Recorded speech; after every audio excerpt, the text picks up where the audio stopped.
One thing I've noticed with the culture is, at least in the software development field, there's less self-teaching going on over there. It's more of a traditional, do your college and then get a job, which is not the path I took. I started learning how to program when I was about 11 years old, as a way to make my own game, or my own version of Habbo Hotel, which was an avatar chat, and you'd have to pay real money in order to get items in Habbo Club. So there was a time when I cut grass to get access to a phone to be able to dial in and get $20 in my account. Those were the days. Being able to just charge people's phones and collect the money at a time when not everyone was comfortable at putting their credit cards online. Obviously it's a wee bit of a different world now, but it's quite an ingenious payment solution. I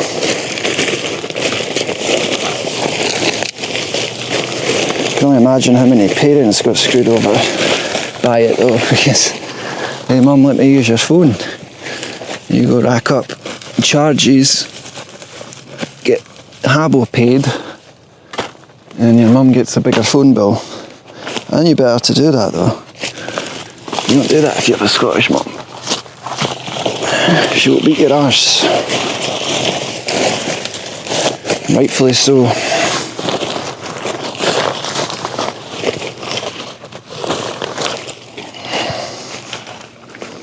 Right, that looks pretty good. Let's see what's going on here.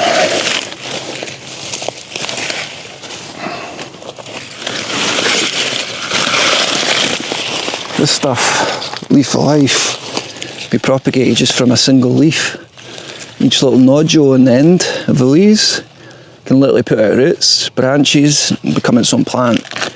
You tear this leaf into 10 different parts and have 10 different plants. If I see it in somewhere I don't want it, I'll just grab it up, throw it in a pile I do want it, and eventually some of it will root.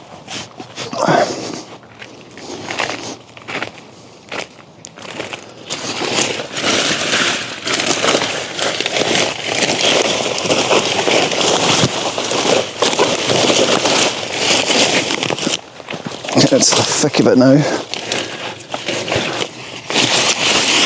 So the spinner or washing machine serves the purpose of being a compost bin.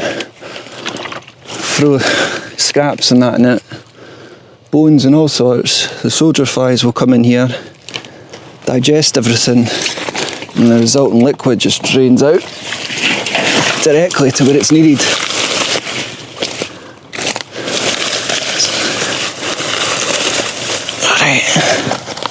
Let's get the mower on.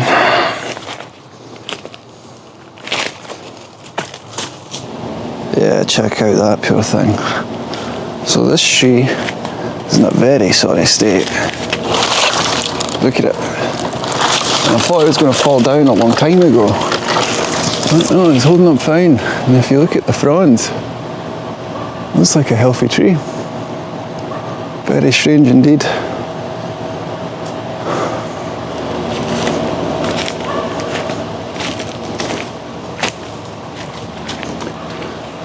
Let me bring you around here.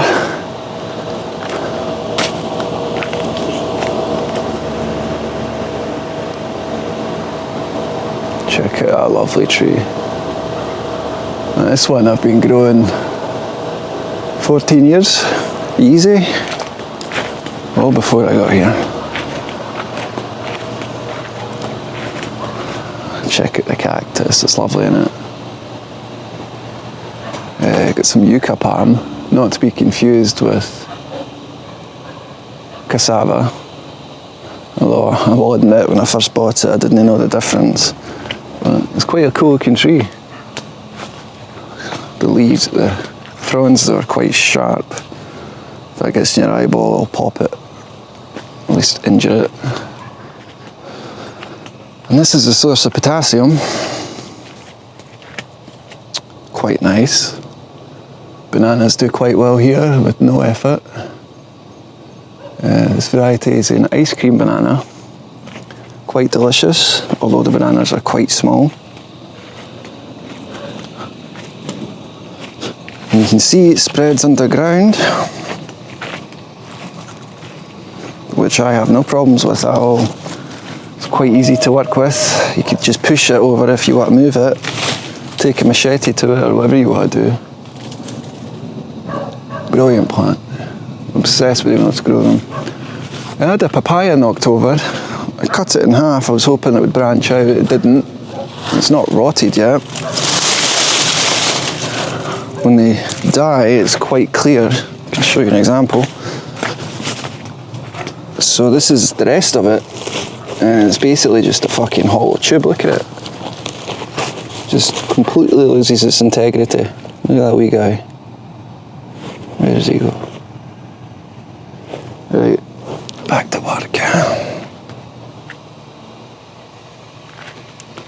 Some crane lily. Beautiful, it smells great.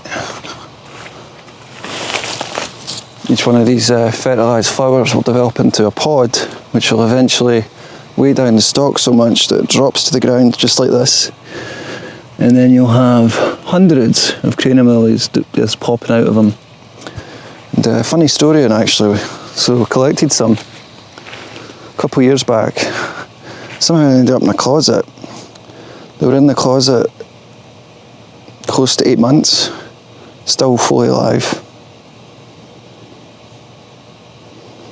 Quite a prolific plant. That'll be it for now, folks.